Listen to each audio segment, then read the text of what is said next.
Por favor. Amém, muito obrigada. Quando você se sente desistindo. Uau! Bispa, mas será que alguém aqui, ouvindo esta palavra, pode se sentir desistindo? Pode. Será, bispa, que alguém aqui, depois de 6 mensagens sobre saúde da mente, pode se sentir desistindo? Pode. Mas não é a vontade de Deus. Deus quer lhe revelar algo tremendo. Porque nós não somos dos que desistem, dos que retrocedem. Amém? Diz a palavra do Senhor em Filipenses 1:6. Estou plenamente certo de que aquele que começou boa obra em vós, há de completá-la até o dia de Cristo Jesus.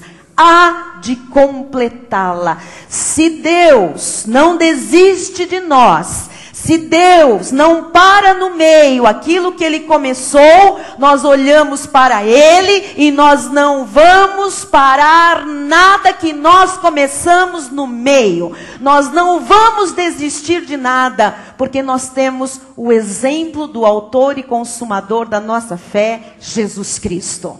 Você está aqui para ser hoje encorajado pelo altar. Receba algo novo na sua vida, a despeito do estado que você possa se encontrar nesta noite. Feche seus olhos, oremos a Deus. Senhor Jesus Cristo, Tu és lindo, maravilhoso, tremendo. Deus que conhece-nos inteiramente. Deus que sonda a mente, coração, perscruta todo o nosso ser. Sabe exatamente como nós nos sentimos, exatamente como nós nos encontramos. E nesta noite, Tu nos atraíste à Tua casa, este santo lugar, para ouvirmos a Tua voz, que vai nos falar, Senhor, o que fazer quando nós nos sentimos desistindo, Pai. Quando nós estamos, Senhor, quase por largar tudo, Jesus. Por parar a nossa vida. Por nos entregar, Jesus. O que fazer? O que Tu tens para nós nesta hora? Qual é a Tua palavra para aquele que entrou aqui hoje, Senhor, pensando em desistir? Qual é a Tua palavra para aquele que está pela internet agora, Jesus, online conosco, dizendo, é para mim esta palavra? Ó Deus, Tu falarás a cada um de nós, e nós sairemos daqui muito diferentes de como chegamos, Pai. E toda situação mentirosa vai cair por terra, diante da Tua palavra, do poder e da autoridade da Tua palavra, Senhor. E nada vai nos deter, porque fomos chamados, Senhor, para completar a carreira. E assim será, em nome de Jesus.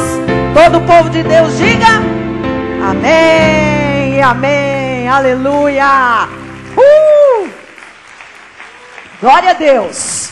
Você veio no dia certo, para ouvir a palavra certa. Meus irmãos amados, minha família bendita, povo de propriedade exclusiva de Deus, aqueles que receberam um selo, o selo do Espírito Santo, mas que este selo traz uma marca, a marca da vitória. Amém? O Senhor Jesus quer que todos nós tenhamos uma vida saudável. O Senhor Jesus quer que todos nós tenhamos uma vida boa, que a gente viva bem, que a gente tenha bem-estar. Diga glória a Deus por isso. E nós estamos aprendendo a construir uma vida saudável que nos leva forte até o fim da nossa carreira. Partindo do entendimento de que na nossa mente está a fonte de todas as dádivas e todas as bênçãos, as fontes para a vida, não é? Porque nós já estudamos que o Senhor diz, sobre tudo o que deves guardar, guarda o teu coração, porque dele procedem as fontes da vida. Já vimos que fontes, as ideias, né, a direção certa não provém dos sentimentos, provém da mente, provém daquilo que nós conhecemos da parte de Deus, onde está o nosso bom tesouro. Então, o Senhor quer que a gente aprenda a construir uma vida saudável, para que a gente complete a carreira, todo o desígnio de Deus para nós, enquanto estivermos nesta terra, até o último dia, com sucesso. É o que diz no Salmo 90, versículo 10, diz assim: os dias da nossa vida sobem a 70 anos, ou em havendo vigor a 80. Neste caso, o melhor deles é canseira e enfado, porque tudo passa rapidamente, e nós voamos. Diga, nós voamos. Não é voamos de bater asas, não. É voamos no sentido da velocidade, da rapidez com que as coisas passam, com que as coisas acontecem. Há um período na nossa vida, na vida de todo ser humano, que o corpo começa a enfraquecer nas suas próprias funções, não é? É o próprio desenrolar da vida. O corpo começa a enfraquecer, muitas vezes até a adoecer. O corpo fica frágil, o corpo começa a ficar, né, mais devagarinho. Se todo mundo estivesse atento a esta palavra, cuidaria muito mais da sua vida, cuidaria muito mais da sua saúde, porque tudo passa muito rápido e nós voamos. Então é melhor que tudo passe com saúde, é melhor que tudo passe e que a gente voe saudável até o último voo. Amém? E nós não queremos, nesta terra, como filhos de Deus, dizer de modo algum, eu sou um crente doente. Eu não quero falar sobre isso. Eu não quero falar disso. Eu não quero me apresentar às pessoas ou à sociedade dizendo, eu sou crente, eu vou a uma igreja, eu sou convertido, eu tenho vida eterna, o Espírito Santo mora em mim, mas eu sou uma pessoa doente. Eu não quero. E Deus não quer, Margot, que a gente tenha esta postura, que isso seja realidade na nossa vida. Só que a maioria das pessoas que estão debaixo da lei, elas são doentes. E por que elas são doentes? Porque elas não conhecem o que a Bíblia diz a respeito disto. De saúde, de vigor, de força. Nesta peregrinação, não importa a idade. A Bíblia diz, no Salmo 92, 10... porém, tu exaltas o meu poder. Não é. Como do boi selvagem. Derrama sobre mim o óleo. É verdade. O Senhor nos exalta, nos dá força. Mas esse é bonito, mas não é esse. Deve ser 90-10. Se eu passei errado, me perdoem. Isso significa... acha para mim, por favor. 90-10. Tá? Muito obrigada. Os dias da nossa vida sobem a... Não é. Não é. Então, deixa. Era o 92-10, sim. Deixa eu ver para a minha Bíblia, porque ele é importante. Salmo, vamos lá. Me perdoem, mas eu vou ler aqui.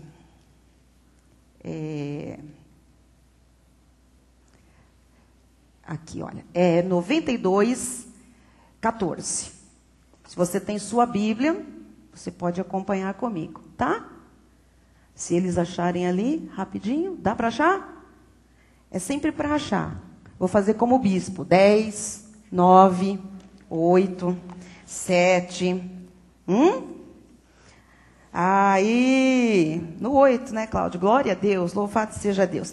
Na velhice darão ainda frutos. Serão cheios de seiva e de... Então, assim, as pessoas desconhecem isso. Que na velhice tem que dar fruto. Não é para a velhice ser uma vida seca. É para dar frutos.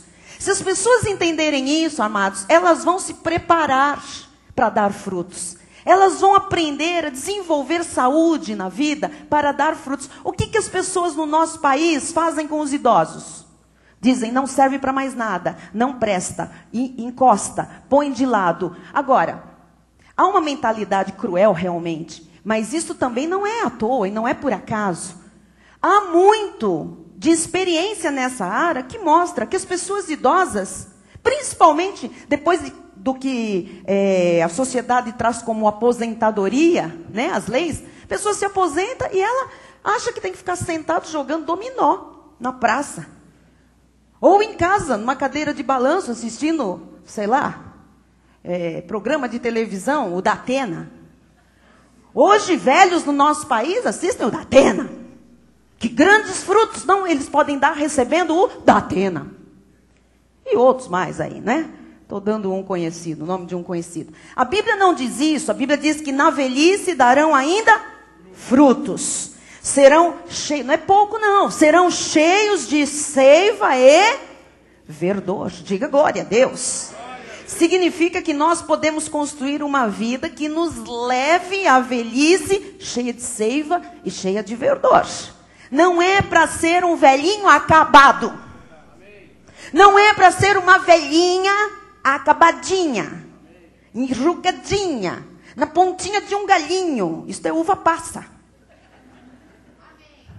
Amém? Não é para ser. É para ser um velhinho forte. Uma velhinha forte. Um velhinho que dê frutos. Eu vou mostrar 2 velhinhos para você escolher qual você vai ser. Oh, Jesus. Olha esse velhinho. Ele não tem uma bengala apenas para se apoiar. Ele tem uma bengala para se consolar. Olha só que situação, amados. Olha esse velhinho. Esse velhinho representa muitos idosos no nosso país. Que não tem perspectiva, que não tem mais fruto para dar, que estão ali esperando apenas Jesus chamar. Mas há aqueles que podem viver como a Bíblia diz. Põe para mim o segundo velhinho. Amado, eu amei esse velhinho. Esse velhinho, até a roupinha desse velhinho me encanta. Que eu sou chegada num terno e gravata. Olha, o velhinho está de gravata. É um velhinho que dirige automóvel. É um velhinho que pode ter frio na cabeça, está escondendo a carequinha. Não importa, tem o seu óculos, pode ser que a vista... Mas ele está dando frutos, ele está guiando um automóvel. Ele mostra que ele é destemido, que ele não tem medo. E ele está com um gesto no volante de vitorioso. E o pastor Canais está me chamando a atenção aqui. Olha a barba feita. O cuidado. Não é? A gente nota o quê, pastor? A gente vê muita gente nova desleixada, né? Que não faz barba, que não se preocupa, que não corta um cabelo, né? Que não tem prazer em viver, porque isso é falta de prazer em viver. E você vê este senhor, ele deve ser bem idoso, pela foto, pelas rugas, pelas expressões, não é? Você vê aí, se conhece pela papada, pelos dentes, mas você vê uma pessoa com dentes, você vê uma pessoa dirigindo, você vê uma pessoa, né, bem apresentável, sozinho dentro do carro. Isto mostra o quê? Uma pessoa corajosa, destemida, intrépida, vitoriosa. Eu creio que esse velhinho era da Cristo Vive. Era porque não está mais aqui. Ele deve estar em outra Cristo Vive, né? Mas eu creio que é um homem da graça de Deus, porque Deus está nos mostrando, amados, que nós devemos cultuar este verdor, esta seiva, esta disposição. E eu tenho mostrado para a igreja onde é que está o foco, onde é que está a raiz das doenças. Tudo começa na mente. O resto é consequência. E a pior coisa que pode afetar a mente, quanto à saúde, hoje você tem que saber disso, é uma arma do diabo, um dardo inflamado chamado desencorajamento. Não adianta nada vir à igreja, ouvir Deus falar do altar, ouvir Deus falar sobre a saúde da mente, sobre as estratégias de Satanás, como ele ataca. Não adianta nada vir à igreja, ouvir Deus falar sobre as armas espirituais poderosíssimas que já estão ao nosso dispor. Não adianta ouvir Deus falar sobre escolhas certas, sobre decisões sábias, como ontem Deus falou aqui às mulheres, à tarde, e depois deixar-se dominar pelo desencorajamento. Não serve de nada tanto conhecimento e tanta revelação se a pessoa não se encorajar para praticar esta palavra. Amém? Quem está compreendendo? Porque assim, ai que bonito, Deus falou tanto, eu sei quais são as armas que o inimigo usa, e eu sei quais são as armas que Deus me deu para vencer sofismas, altivezes, fortalezas. Porém, se eu não estiver encorajado a usar estas armas, se eu não estiver encorajado a lutar, se eu não estiver encorajado a ir na direção que Deus me sinaliza, não serve para nada. Só saber coisas não servem para nada. Amados, a vida não é uma jornada no meio de um mar de rosas. A vida não é apenas um lindo sol que nasce toda manhã. Não é. A vida é constituída de altos e baixos. A vida é constituída de rosas, mas também de espinhos. Amém? Nós temos que nos motivar com os ensinamentos do altar. Igreja existe para isso. Igreja não existe para gerar superstições. Que o suor na toalha vai causar alguma coisa. Que a gruta milagrosa, se passar no arco, não vai, amado. Igreja não é para isso. Isso me tira do derrotado. Isso é que empata a vida do povo de Deus. Nós estamos aqui na igreja para aprendermos, para nos encorajarmos mutuamente, para que o nosso dia a dia lá fora, quando sairmos pelas portas da igreja, seja vitorioso. Desencorajamento é como uma doença contagiosa. É a razão número 1, porque tanta gente deixa o casamento pelo meio, deixa os estudos pelo meio, deixa a carreira pelo meio, deixa a empresa pelo meio, deixa os sonhos pelo meio, deixa a saúde pelo meio, por desencorajamento. Abandonam as coisas pela metade. E eu quero hoje, a respeito deste assunto, lhe falar especialmente de um homem que talvez tenha sido um dos homens mais fortes da Bíblia Sagrada. Um homem que tinha uma missão. E que nós podemos identificar nele um gênio de liderança. Um gênio em liderança. Mas, na sua vida profissional, na sua vida do dia a dia, ele era um homem pacato. Ele era um homem pequeno na sociedade da sua época. Ele era um copeiro. Ele era um serviçal de um rei. Ele era um experimentador de vinho. Ele tomava o vinho antes, para que se o vinho tivesse algum veneno, ele morresse no lugar do rei, e não o rei. Eu estou lhe falando de um grande líder chamado Neemias. Só recapitulando um pouquinho a história. Você sabe que a nação de Israel havia sido levada cativa para a Babilônia, que hoje é o lugar que nós conhecemos como Iraque. E eles ficaram lá, os judeus, por algumas décadas de escravidão.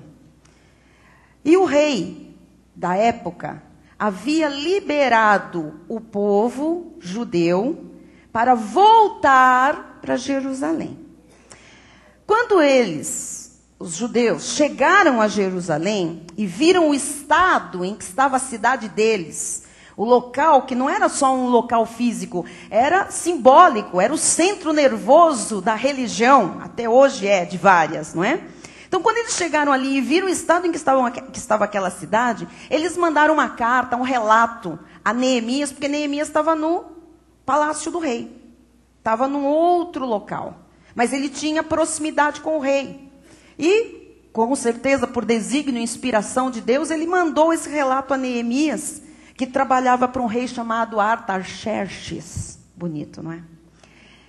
E dizia neste relato, olha, os muros de Jerusalém estão todos destruídos. E as portas de Jerusalém estão todas queimadas. Não resta nada. E diz a Bíblia que este copeiro, Neemias, ele se entusiasmou. Olha, com uma notícia ruim. Com uma notícia que não tinha nada de bom ali. Ele se entusiasmou e ele disse ao rei, rei Artaxerxes, dá-me permissão para que eu reconstrua os muros e as portas da minha terra, da terra dos meus pais. Esta história é bastante conhecida, mas hoje eu quero usar apenas alguns versículos para você ver como é que era a mente de Neemias. E o que ao povo acontece quando a mente do seu líder é uma mente boa, saudável, ou quando é uma mente doente.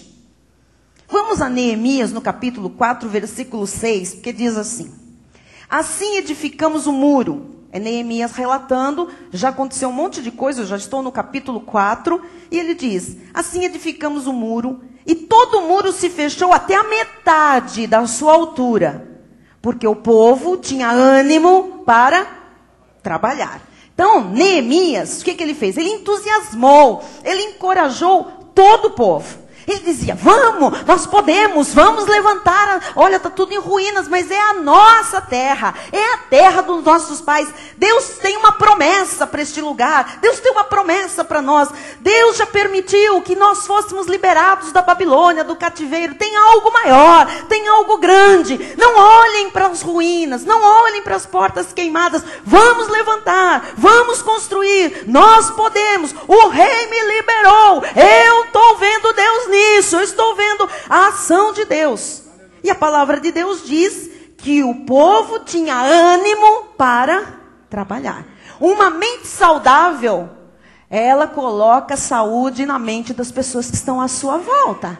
Porque ela fala daquilo que o coração está cheio. Se eu estou animada, eu não vou vir aqui e falar para você, a vida é dura. Eu vou dizer, amado, é dura, mas nós vamos vencer as adversidades. Eu estou sarada, eu estou com a minha mente, com a saúde resgatada. Amém? Quantas vezes eu vim aqui, estimulei você pela palavra e também pelo meu entusiasmo pessoal, e você saiu daqui dizendo, é verdade, ela tem razão, ninguém me segura, agora eu vou dar a volta por cima. É verdade. Agora, diz o versículo 10, agora nós vamos entrar num terreno mais profundo. Então disse Judá. Judá, você sabe, uma das tribos de Israel. Já desfaleceram as forças dos carregadores, e os escombros são muitos, de maneira que não podemos edificar o muro. Aqui, eles começam a desistir. E é aqui que eu quero falar com você. Ora, eles estavam sendo entusiasmados, encorajados, mas num determinado momento, eles começam a parar, a desanimar. Eles começam a se desencorajar. E eles começam a desistir.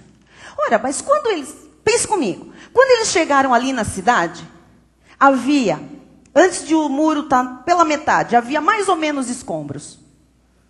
Mas eles já construíram metade do muro das cidades. Agora faltava outra metade. Mas eles não olharam para a metade que faltava e nem viram a metade que já estava linda, bonita, construída. Eles olharam para os escombros. E a palavra de Deus diz que desfaleceram as forças dos carregadores, porque tinha que carregar escombro, tinha que tirar tudo aquilo para poder edificar os muros. Talvez eu tenha hoje que ser Neemias para você, mas glória a Deus por isso. Amém? A pergunta é, o que fez essa gente toda, que estava tão entusiasmada, ficar tão desanimada, ao ponto de desistir? O que aconteceu no meio do caminho que eles começaram a ficar desencorajados? E eles desistiram. Então, vou lhe passar aqui algumas lições. Guarde isso, por favor, hoje, amanhã, para o resto da sua vida, tá?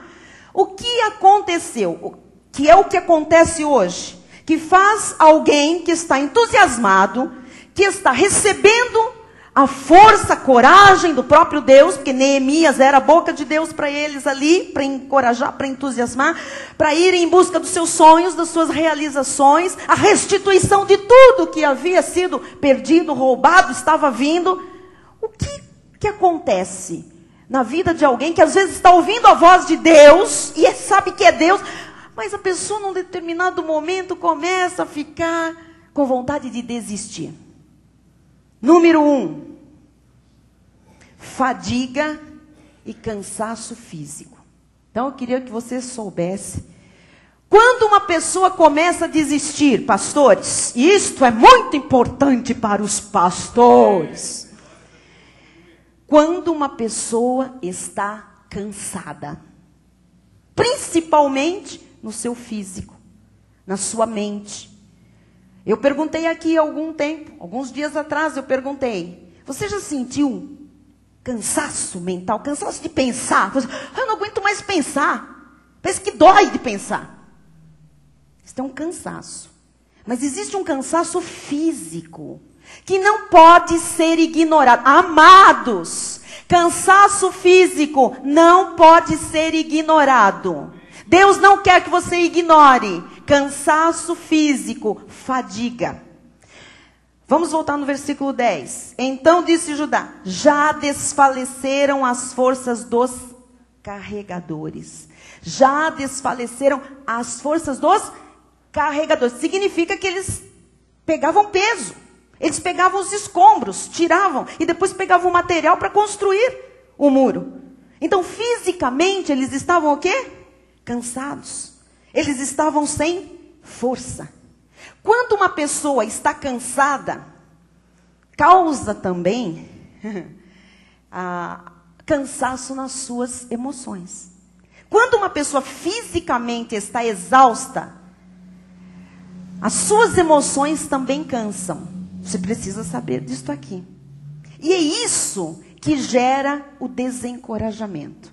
Então as pessoas começam a desanimar, a desencorajar, porque às vezes há um excesso de trabalho, que está cansando além do normal o físico e vai contaminando o emocional também. Todos nós precisamos aprender a descansar. Vou confessar com todos agora. Diga, eu preciso aprender a descansar. Não descansar é contraproducente. A fadiga faz as pessoas se tornarem covardes. A fadiga faz a pessoa parar, retroceder, começar a olhar o tamanho daquilo que ela tem para fazer e dizer: não vai dar não, não vai dar. E aí a covardia, ela é manifestada pelo cansaço, pelo excesso de fadiga. E a pessoa começa a dizer: os escombros são muitos. Tem coisa demais para eu carregar, tem coisa demais para eu fazer. Quando uma pessoa está cansada, aprenda isso, ela fica vulnerável. Toda pessoa cansada física e emocionalmente está vulnerável. E eu lhe ensinei aqui nas 6 mensagens sobre o resgate da saúde da mente, que o inimigo lança os seus dados inflamados aonde? Nas áreas de vulnerabilidade, onde nós estamos sem vigiar, enfraquecidos. Estou lhe mostrando algo que enfraquece, que cria uma brecha, que é o cansaço e a fadiga. Amém? O cansaço traz vulnerabilidade à vida das pessoas. Tem que aprender a descansar. Eu sei que Deus trouxe alguns, especialmente alguns chefes de família, alguns homens, que precisam ouvir isto e se submeter à autoridade da palavra. Deuteronômio 25 diz, 17 e 18. Lembra-te do que te fez Amaleque. Você sabe que Amaleque era um demônio. É a tipificação do diabo, que era um rei que perseguia por um longo tempo o povo de Israel. Não é? Lembra-te do que te fez Amaleque no caminho, quando saías do Egito. Quer dizer que eles estavam indo para a terra prometida, animados, entusiasmados. E Amaleque fez alguma coisa para eles. Agora veja a estratégia. Olha aqui a vulnerabilidade. Como te veio ao encontro no caminho e te atacou na retaguarda todos os desfalecidos que iam após ti, quando estavas abatido e afadigado, e não temeu a Deus. Quando é que o inimigo ataca? Quando você está afadigado. Quando você está abatido. Quando você está cansado. O inimigo diz: é agora. Eu vou pela, o quê? Retaguarda. Ele vem, sem você perceber, você está cansado, você não consegue nem se virar, nem se voltar, nem fiscalizar coisa nenhuma. Quando é que o inimigo ataca uma empresa? Quando o dono, quando a pessoa responsável está muito cansada, muito cheia, ela deixa buracos, ela deixa brechas. E ele vem pela retaguarda. Quando o inimigo ataca uma família? Quando as pessoas estão cansadas. Quando as pessoas estão entregando os pontos. Quando já não se conversa mais, quando está todo mundo muito cheio um do outro. Desculpa eu falar assim, mas é a realidade. Aí ele acha as vulnerabilidades. Aí vem tentações. Aí vem situações de embaraço, de tropeço. O ataque vem quando nós estamos vulneráveis. E cansaço deixa-nos vulneráveis aos ataques. Irmão, quando alguém está cansado, cansado mesmo, Não é o cansaço do dia a dia, de um físico que trabalhou. Aquele cansaço que já está acumulado, afadigado, como diz a Bíblia, exausto. Quando um cristão se encontra assim, ele está em perigo. Você precisa saber disso. Perigo mesmo de ataques. Isto é vulnerabilidade. Amém? Então você sabe, o que gera desencorajamento? Número 1, vimos hoje. O que é? Fadiga, cansaço físico. Número 2, frustração. Uma pessoa frustrada é uma pessoa que começa facilmente a se desencorajar. Por quê? Porque ela fez uma coisa, não deu certo, ela fez outra, não deu certo. Ela investiu nisso, se frustrou, não saiu como ela queria, né? Gorou um plano. O cansaço físico e emocional, como ele já é um impedimento para a rentabilidade, como ele é contraproducente, provavelmente ele vai levar à frustração.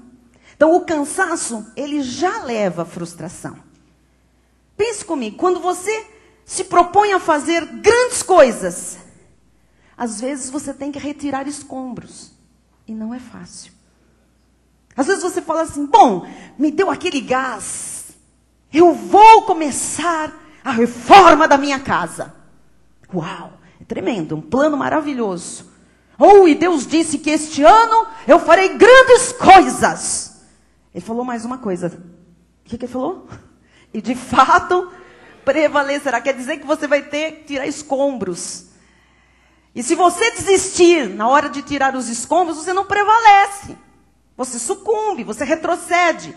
Quantas reformas pararam no meio? Quantas construções pararam no meio?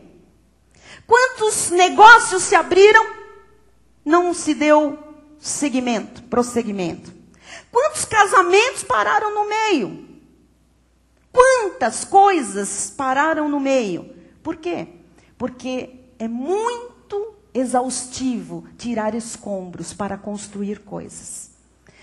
As pessoas que querem uma nova família e tiveram uma frustração no seu casamento, ou por um divórcio, enfim, uma separação, alguma coisa, né, desgastante, estas pessoas precisam saber que para construir uma nova família, há escombros para serem retirados. Escombros emocionais, escombros das lembranças, escombros de dores na alma, escombros que são as próprias frustrações, de tanto investimento e tanta frustração. Há escombros. E às vezes, para tirar escombros, você precisa de uma energia, de uma coragem que lhe faça ir até o fim daquilo. Nós não podemos deixar que os escombros, né, fiquem ao longo do nosso caminho, pela nossa vida. Nós temos que nos habituar a tirar os escombros. É como também mudar de casa. Quem já mudou de casa? Gente, quando se muda de casa, a pastora Silmara já mudou um monte de casa. Quando se muda de casa, você não imagina que você tem tudo aquilo guardado. Tá certo, pastor Ione?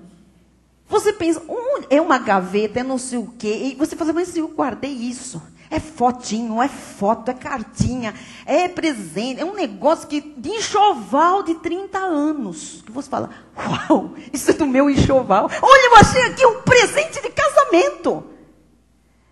Você fala, mas não é possível que tinha tudo isso. Tinha. E você tem que dar um jeito naquilo. Ou você deixa tudo lá, alguém toma posse. Ou você joga tudo no lixo. Ou você empacota tudo e leva com você. Agora, que dá trabalho, dá. Você tem que resolver o que você vai fazer, até ver o que é importante e o que não é, para você deixar ou para você levar. É um tipo de escombro. Mas se você vai para uma casa, se você vai para uma mudança, você sabe que você vai ter um certo trabalho. Amém? Uau! Quem muda de cidade, então, ou de estado, ou de país, Jesus, aí o escombro é maior, não é? Toda mudança, agora amplia essa mudança, requer que se tire escombros. E isso cansa, isso desgasta, isso às vezes frustra. Só que os escombros precisam ser tirados, porque eles impedem você de fazer grandes coisas. Amém? Então você já aprendeu. Segundo lugar, nós estamos estudando o que é que gera desencorajamento, tá? Frustração. Terceiro lugar, fracasso. Ora, as coisas que nós fizemos e nós não fomos bem-sucedidos. Todos nós temos fracassos na vida. Maiores, menores, mas todos nós. Ninguém acertou sempre. Não é verdade? Todo mundo erra. Todo mundo fracassou em alguma coisa. Se você olhar só para os fracassos, você vai viver frustrado. E o frustrado vive desencorajado. Então ele não tem nada que o impulsione a ir adiante, a fazer as grandes coisas que Deus promete que ele vai fazer. E normalmente o fracassado, ele se apoia em causadores que ele criou para o seu fracasso. Olha, eu fracassei, essa empresa não foi para frente, meu bem, por causa do seu pai. O sogro foi o culpado. Muitas vezes é assim. Olha, meu filho, meu casamento fracassou, agora eu te pego de 15 em 15 dias, para a gente sair, para ir comer no restaurante e ver um filme. Sabe? A culpa de tudo isso foi da sua mãe. Mas é assim. O fracasso sempre procura um bode respiratório. Fracassos, amados, não podem ser alvos de ataques para quem quer que seja. Não ataque ninguém pelos seus fracassos. Assuma. Porque as pessoas estão acostumadas a dizer assim, não, a pessoa veio, sabe, e me falou um monte, então eu virei a mesa. Eu esmaguei o pescoço dela, foi culpa dela. Não, quem esmagou o pescoço foi você, quem virou a mesa foi você. Você é culpado pelo fracasso. O outro foi o quê? Foi o estopim. Mas quem apertou o gatilho foi você. Então, amados, nós precisamos entender que seja o fracasso que for na vida, fracassos são temporários. Diga, fracassos são temporários. Eles acontecem na vida de todo mundo, mas eles têm que ficar para trás. Amém? E os fracassos não podem nos desencorajar. Esqueça os fracassos. Amém? Diga, eu me esqueço hoje dos meus fracassos. Sabe por quê? Se você ficar lembrando dos seus fracassos, de tudo que você deu errado na vida, você vai ficar desencorajado. E o desencorajado não tem uma mente saudável. E sem uma mente saudável, não tem vida que vá adiante. Amém? Quarto lugar, causador de desencorajamento. Medo. Não é só aqui, eu não vou abordar assim o medo, fobias, medo do escuro, medo disso, que isso é realmente uma coisa que precisa se obter uma cura, né? Mas há pessoas que têm medo de pessoas. Medo de críticas. Medo da opinião alheia. Medo do que os outros vão pensar. Medo do que os outros vão dizer. Neemias 4:11. Olha só. Disseram, porém, os nossos inimigos. Amados, sempre o inimigo vai usar alguém para dizer alguma coisa. E às vezes usa cada pessoa que você jamais imaginou que pudesse ser usada com uma voz do inferno. E nem ela. Mas às vezes ela é vulnerável. Às vezes ela não vigia. E ela abre a boca demais. E ela sai falando uma coisa a serviço do inimigo. Porque um dardo foi para a cabeça dela e agora ela despeja aquilo sobre você. Sobre mim. Disseram, porém, os nossos inimigos, nada saberão disto, nem verão, até que encontremos no meio deles e os matemos. Assim faremos cessar a obra. O que começou a acontecer com aquele povo que estava tão entusiasmado? Eles começaram a ter medo dos inimigos. Eles começaram a se preocupar com o que eles diziam, porque eles não fizeram nada, eles só mandavam recado. Olha, vocês não vão acabar. Olha, vocês não vão terminar. Olha, nós vamos matar vocês. Olha, nós estamos mandando um segundo recado que isso não vai dar certo. Olha, nós vamos fazer fofoca para o rei. Olha, vocês não vão conseguir. Olha, nós vamos acabar com essa obra. Olha, nós vamos vir à noite e vamos destruir tudo que vocês fizeram. Eles começaram a mandar recado. E eles ficaram muito preocupados com o que diziam, com o que pensavam, com as críticas que eles recebiam, né? Aquilo que diziam deles, com as ameaças. Amado do Senhor, amada, decida hoje não ter medo de nada nem de ninguém. Por que, bispo? Porque maior é aquele que está em você do que aquele que está neste mundo. Pode vir a ameaça que for, pode vir a crítica que for, você não será atingido. Versículo 12. Quando os judeus que habitavam na vizinhança deles 10 vezes nos disseram: de todos os lugares onde moram subirão contra nós. Afetaram o próprio povo do Senhor. As críticas, as ameaças, sabe? Todo o peso, tudo que os inimigos falavam. Olha o que eles dizem aqui, amados. Olha só. 10 vezes nos disseram. Quer dizer que tinha gente no meio do povo de Deus, do povo eleito, usado pelo inimigo para dizer para eles que não ia dar certo, que ia ter problema, que eles iam perecer, que eles vinham contra eles, que eles não iam conseguir. Cuidado! Às vezes até no meio do povo de Deus, às vezes até entre parentes, entre familiares, entre pessoas que você considera muito, há vozes dizendo: não, você não vai conseguir, isso não é para você. Cuidado, não se fie no que a bispa está falando lá do altar. Presta atenção. Tem gente às vezes, amado, à nossa volta, enviada, usada para nos desencorajar. Às vezes você começa a falar com alguém que você confia, que você, enfim, você começa a se abrir ali, sentir liberdade. Você diz: olha, eu vou abrir meu negócio próprio, baseado na promessa deste ano. Deus tem falado que eu vou fazer grandes coisas, que eu vou prevalecer. E aí, de repente, alguém diz para você: cuidado, cara. Cuidado. Não é assim não, hein? A coisa não é fácil assim não. Você sabe quanto custa para abrir uma pequena empresa? Só para dar andamento nos papéis, R$1.360. Só para começar, hein? Você sabe quanto demora para um negócio começar a se pagar, se autopagar? Olha, no passado era 2 anos, agora é 4. Você está preparado? Você não está preparado. Você não tem cacife para isso, não. Olha, cuidado. Não entra nessa. Isso não é para você. E você começa a dizer: realmente a coisa é apertada. Eu acho que eu estou pensando demais, né? Querido, aqui ninguém vai desistir dos seus sonhos.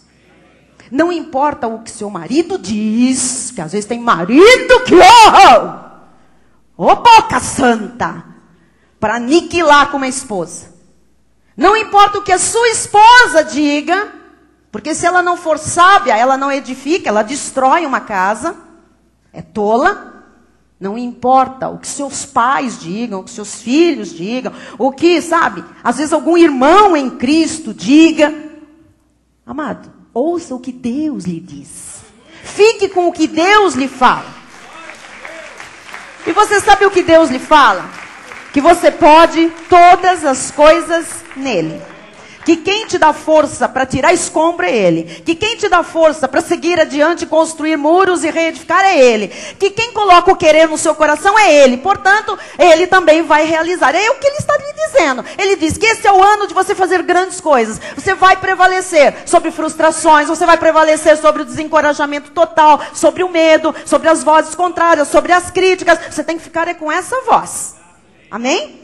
Bispo, aprendi aqui o que é que leva ao desencorajamento. São 4 coisas terríveis, tá? Você anotou aí, eu sei que tem muita gente já entendendo. Agora, você não veio aqui para ouvir desgraça. O altar tem que lhe encorajar. Então, bispa, nós temos aqui meia hora para acabar o culto. Qual é o antídoto disso tudo? Qual é o antídoto para não viver desencorajado? Porque pode ser que hoje nós tenhamos aqui irmãos em Cristo, pessoas abençoadíssimas, santos de Deus, só que estão assim, pensando em desistir. Pessoas que estão com medo da crítica, do que disseram, das ameaças. Pessoas que estão frustradas. Pessoas que estão olhando para algum fracasso. Pessoas que estão cansadas, fatigadas, física e emocionalmente. Qual é o antídoto para viver bem, encorajado? Para vencer o desencorajamento. Número 1. Descansar. Todo mundo vai dizer, descansar. Olha a pessoa que está do seu lado, mas eu sei que agora vai falar fundo. E diga, descanse.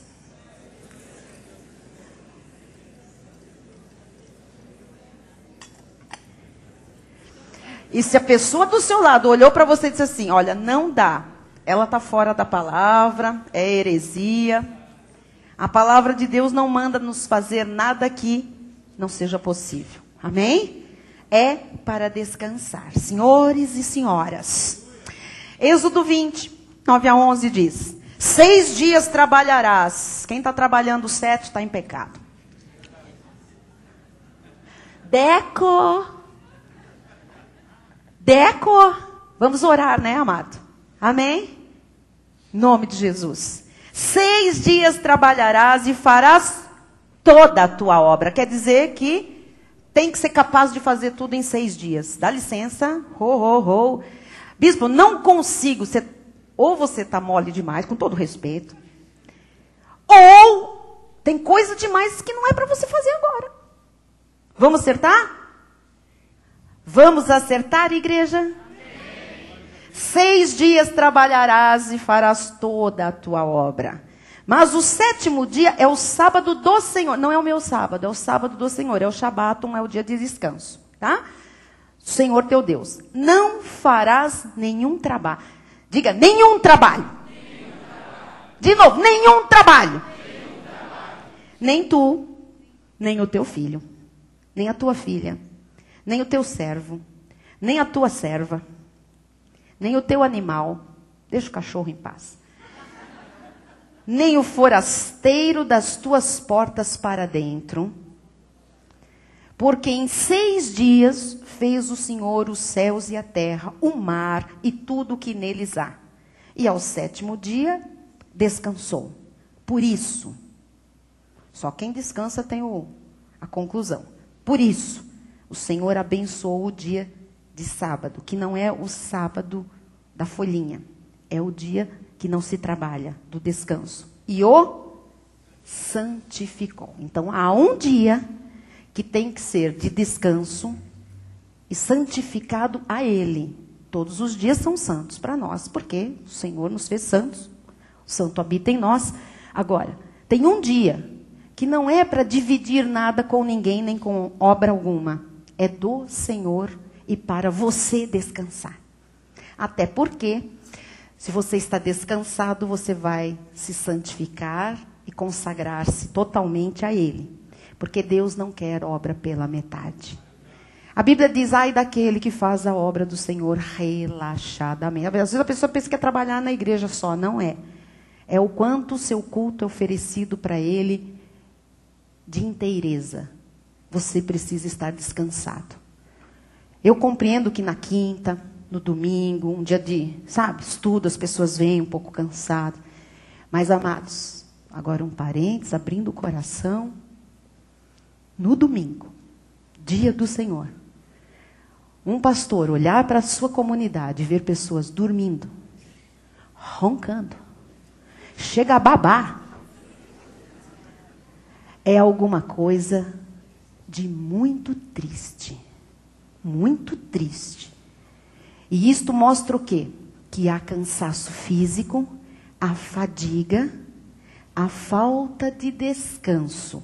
Portanto, esta pessoa corre perigo. Ela não consegue nem ficar acordada para ser encorajada pelo altar.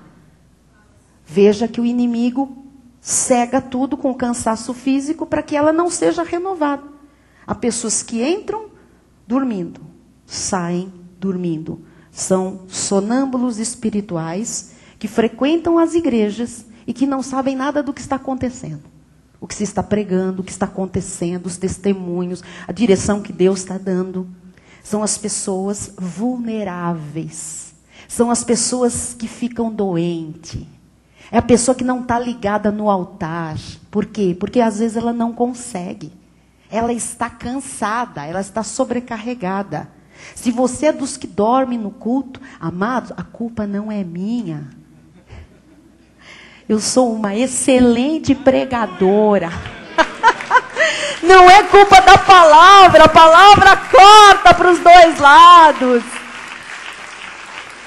Bispo, a culpa é de quem? É desse cansaço, dessa fadiga, tem alguma coisa a mais.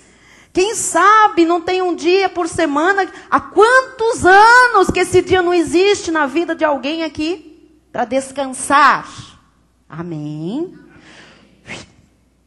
Obrigada, só me ajudou. Salmo 127, 2. Inútil vos será levantar de madrugada, repousar tarde, comer o pão que penosamente granjeaste aos seus amados. Quem é amado de Deus? Ele o dá enquanto dormem. Preste atenção na primeira palavra. Inútil. Quer dizer que essa vida de trabalha 7 dias, faz um bico, faz 2 bicos, faz 3 bicos, acorda cedo, dorme tarde, faz serão, segura a onda, pega não sei o quê. Amado, isso é inútil. Eu vou mais longe. Além de ser inútil, está causando o quê? Fadiga, cansaço. Isso está gerando desencorajamento. E um desencorajado não vai atingir aquilo que Deus tem prometido. Amém? Vocês estão entendendo a profundidade disso aqui hoje? Amém? Jesus. Eclesiastes 4:6. O senhor me deu mais um texto, porque de repente alguém fala, sei não. Sei sim. Melhor é um punhado de descanso. Porque tem gente que vai alegar, eu não tenho condição no meu ramo de tirar 30 dias de férias. Deveria ter. Deveria ter. 20 dias, 15 dias. Deveria dividir em 2 etapas, 2 períodos. Aliás, é lei, né? No nosso país. Mas as pessoas compram férias, vêm de férias. Porque elas acham que o dinheiro vai trazer saúde, né? Vai resolver coisas. Melhor é um punhado de descanso do que ambas as mãos cheias de trabalho e correr atrás do... Tem gente correndo atrás do vento e ainda não percebeu. Muito bem. Você já aprendeu a lição número 1 do antídoto para vencer o desencorajamento. Qual é? Descansar. Segunda, reorganizar a vida. Aprenda a reorganizar sua vida. Eu falei aqui, se tem coisa que não cabe em 6 dias, reorganiza. Vê o que pode ser feito. Priorize. Tire o que é excesso. Tire o que não serve para nada. Tire o que te desgasta. Tire aquilo que está tomando a sua vida, que está roubando a sua vida. Reorganize. Olha o que diz Neemias 4:3. Então, olha o que... Neemias, que líder. Então, pus o povo... Você lembra o que estava acontecendo? Estava todo mundo cansado, com medo das críticas, das ameaças. O que ele fez? Pus o povo por famílias. Ele começa a priorizar as famílias. Então, tem que acertar coisas. Pus o povo por famílias nos lugares baixos e abertos, por detrás do muro, com as suas espadas e as suas lanças e os seus arcos. Ele pôs para lutar, ele pôs em lugares estratégicos, mas ele pôs gente em família.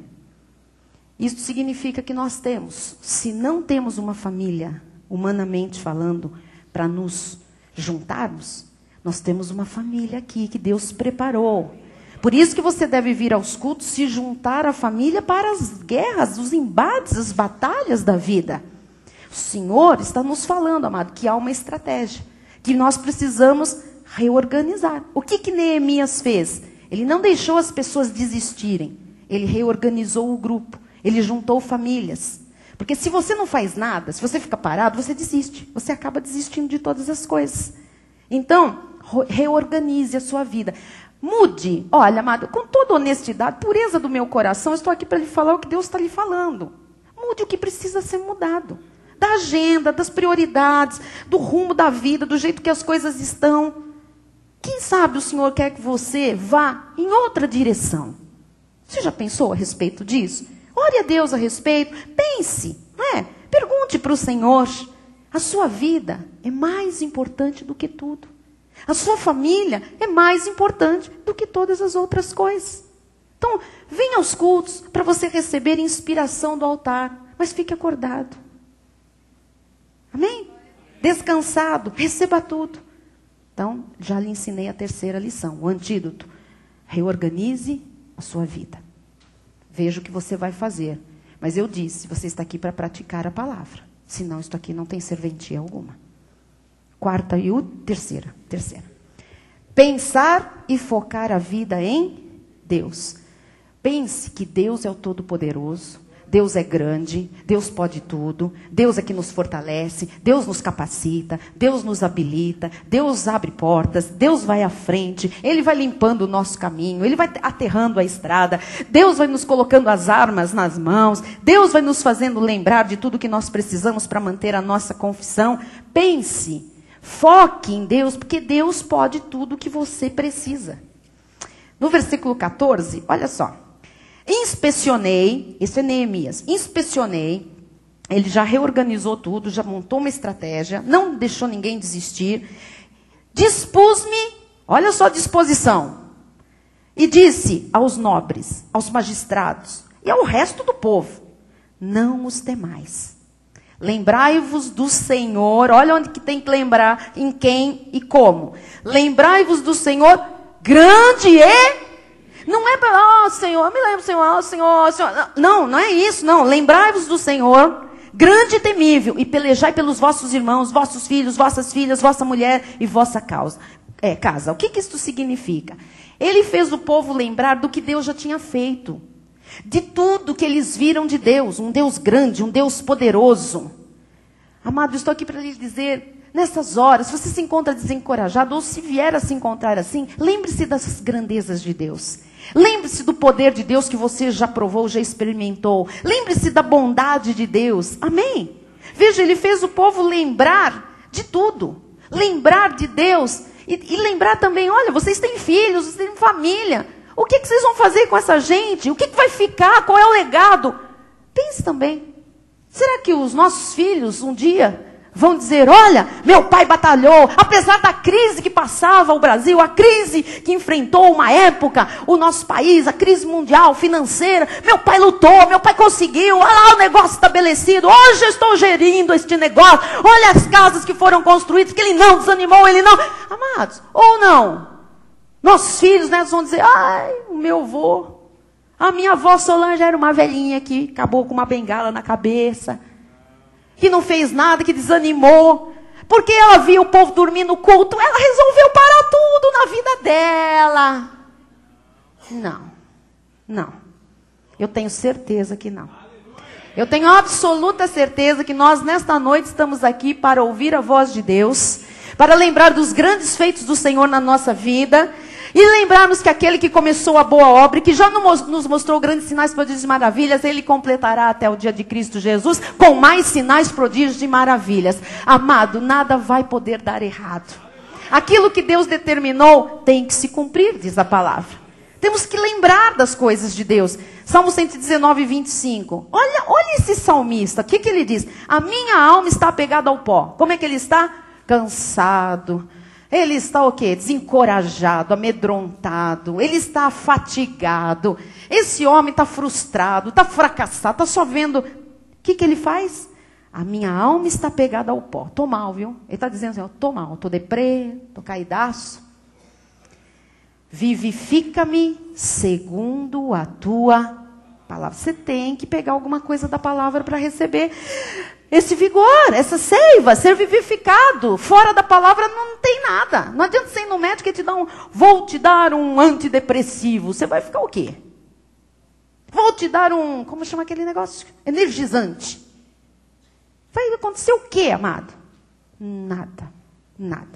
Só a palavra de Deus tem poder. Aliás, tem muita gente que entrou aqui tomando há anos energizantes, antidepressivos, e veio aqui e disse, realmente estou mal. Se adiantasse alguma coisa, teria ficado onde estava.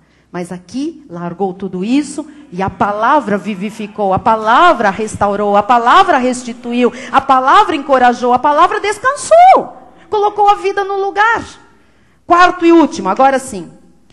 Resistir ao desencorajamento. Lógico, você tem que resistir. Você vem aqui e fala, bispo, estou desencorajado, resiste por mim.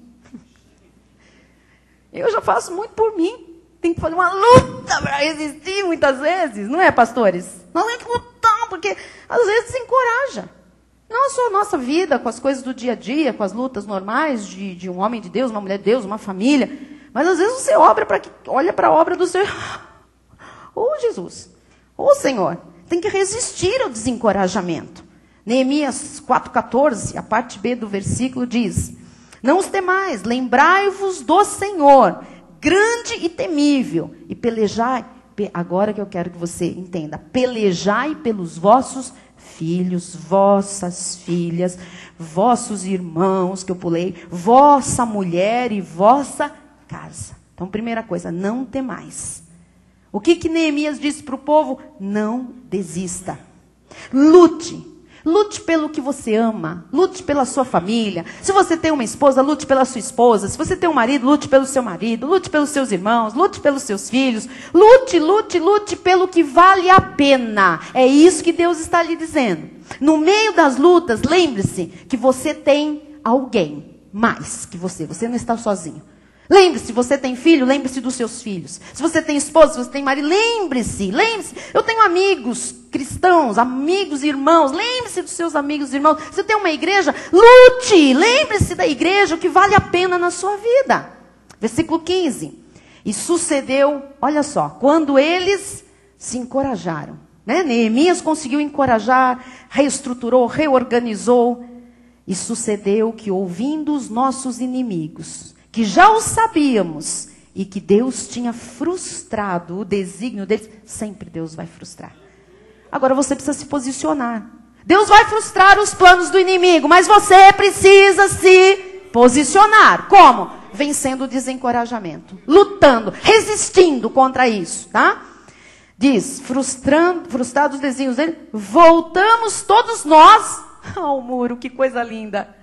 Voltamos todos, nós ao muro, cada um à sua obra.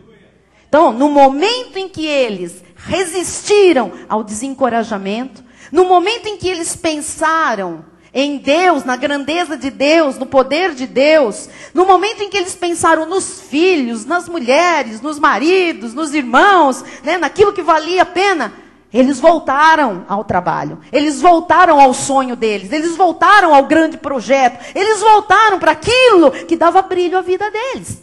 Diz o versículo 16 e o 20. Daquele dia em diante, metade dos meus moços trabalhava na obra. Olha Neemias falando, metade trabalhava, e a outra metade empunhava lanças, escudos, arcos e couraças, e os chefes estavam por detrás de toda a casa de Judá. Todo mundo na mesma atitude, no mesmo propósito. Amém? 20. No lugar em que ouvirdes o som da trombeta, para ali acorrei a ter conosco. O nosso Deus pelejará por nós. Há um lugar, você já sabe onde é, que a trombeta toca um som muito nítido e claro. E a palavra de Deus diz que na hora em que você ouve o som da trombeta, é para esse lugar onde a trombeta toca que você vai correr, todo mundo. O nosso Deus pelejará por nós. É deste altar que você vai ouvir o som, e é através da união e da unidade da igreja que nós vamos ver o nosso Deus pelejar por nós. Ele nos mostrará o caminho, Ele nos mostrará a estratégia, Ele mesmo nos devolverá a coragem, se nós ao longo dos escombros perdermos. Irmão, este mundo é negativo. Este mundo jaz no maligno. E desencorajamento é uma escolha. Assim como felicidade também é uma escolha. Então, como diz o versículo 15, eu quero dizer hoje à igreja: cada um a sua obra. Cada um a sua obra. Amém? Irmão, cada um ao seu projeto. Cada um ao seu sonho. Cada um ao seu alvo. Cada um à sua meta. Cada um resistindo ao desencorajamento. Amém? Cada um vá. Estou aqui lhe encorajando hoje. Como Neemias fez com o povo que viu a vitória. Viu a cidade de Jerusalém com os muros restaurados e as portas todas colocadas no lugar. Amém? Eu encerro com Gálatas 6:9. Vou chamar os nossos ministros de louvor. Nós vamos louvar a Deus por esta palavra. Está escrito: e não nos cansemos. Parece que o apóstolo Paulo entendia de coragem e também de desencorajamento. Não é? Ele foi muito perseguido. criticado até pelos da circuncisão, né? E ele diz, não nos cansemos. Por que Paulo disse isso? Porque ele sabe que a gente se cansa. Mas ele diz, não nos cansemos de fazer o bem. O que é fazer o bem? Não é caridade não, viu, amados? Isso também é bom. Mas fazer as coisas certas, fazer as coisas corretas, fazer aquilo que vai trazer benefício, a colheita. Porque a seu tempo ceifaremos. E a condição? Se não desfalecermos, se não deixarmos nos vencer pelo desencorajamento. Eu creio que há de ter um momento de uma grande, saborosa e prazerosa colheita, porque nós não estamos nos cansando, ao contrário, estamos nos renovando pela trombeta que está soando deste altar. E eu creio, amados, que quem entrou aqui hoje pensando em desistir, quem sabe cansado, fatigado, sonado, quem sabe uma pessoa frustrada, olhando para o fracasso e muitas vezes amedrontada com as críticas, com as oposições, com as ameaças, eu sei que quem entrou aqui hoje, se ficou acordado, ouviu o recado do céu. E não vai entregar os pontos. Amém? Nós não vamos desfalecer. Tem irmão que está quase pondo um palito aqui para eu não ver que está dormindo. Não faz mal, querido. Não faz mal. Deus quer acertar a nossa vida. Quando eu falo dessas coisas, não pensam, já pensem que não cortou primeiro para o meu lado. Já cortou bonitinho, já estou picadinha. Tem que acertar um monte de coisa. Do altar à porta da igreja. Todos nós. Agendas entupidas, almoços, lanches, tudo errado, tudo fora. As pessoas pedindo oração para conseguirem emagrecer, querendo deixar de ser sedentário. Tudo isso vai acontecer quando essa palavra aqui, ó, for o padrão da nossa vida. Vai ser tudo natural. Porque é uma colheita. O Senhor diz, se não desfalecermos, a seu tempo ceifaremos. Fique de pé no seu lugar, em nome de Jesus. Levante uma das suas mãos, se você quiser. Diga com fé: Senhor Jesus Cristo, eu resisto a qualquer desencorajamento. Eu me levanto esta noite com a mente de Cristo ativada pela palavra da verdade, para combater o bom combate. Eu vou à obra. Eu vou à obra. Eu ouvi o som da trombeta.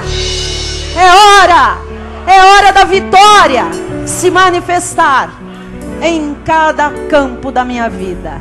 E eu recebo, em nome de Jesus, esta palavra que trouxe mais saúde, que me vivificou neste dia, com ações de graça, em nome de Jesus.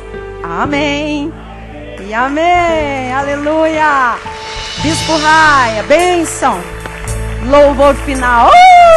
Glória a Deus. Olha o irmão que está aí do seu lado e diga: coragem. Olha de novo e diz assim: vá à obra.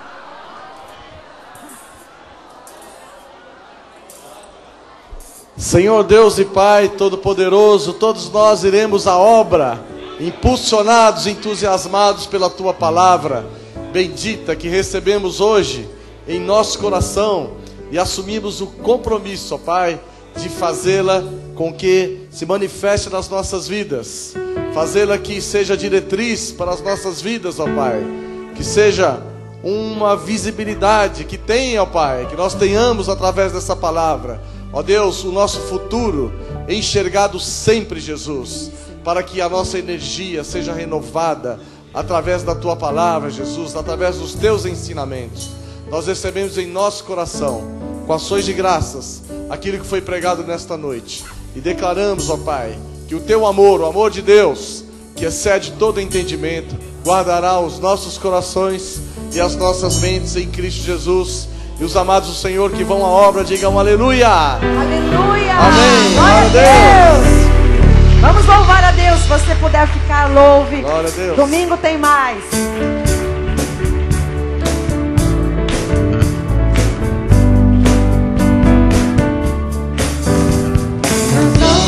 Montanhas poderão me deter, pois o Senhor me faz vencer.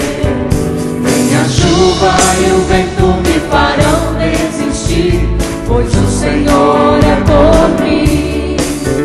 E nem a tempestade vai me derrubar, com asas subirei como águia, pois tu és meu refúgio, em ti posso esperar.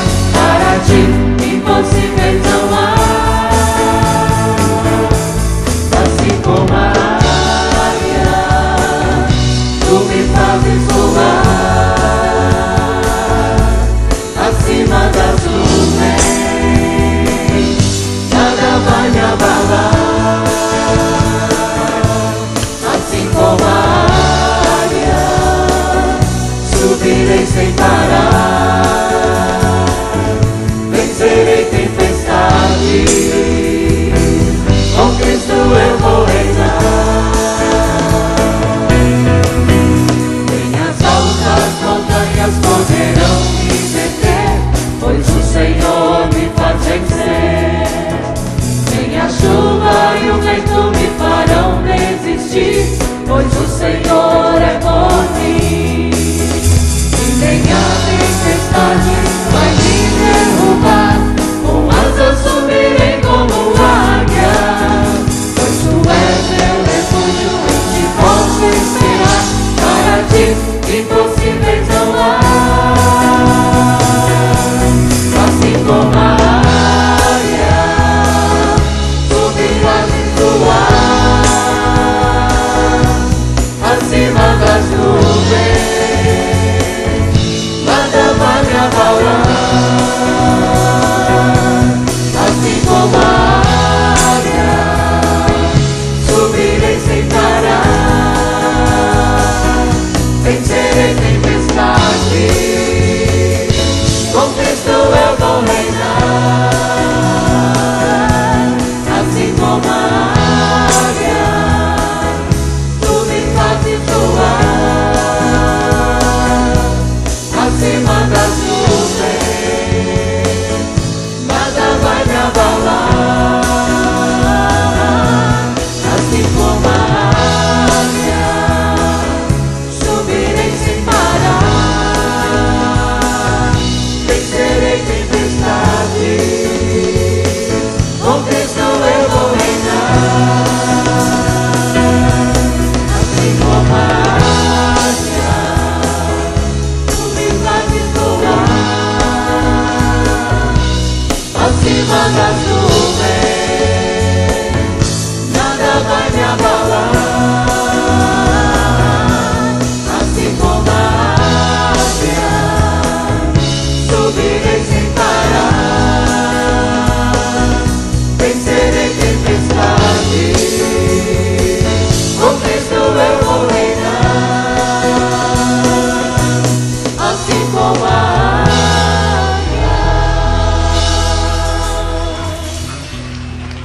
Aleluia! Boa noite a todos, vão em paz, em nome de Jesus. E diga a quem está ao seu lado: vamos à obra, em nome de Jesus. Amém. Amém. Sábado vem ouvir mais trombeta aqui no estúdio. Tchau. Aleluia.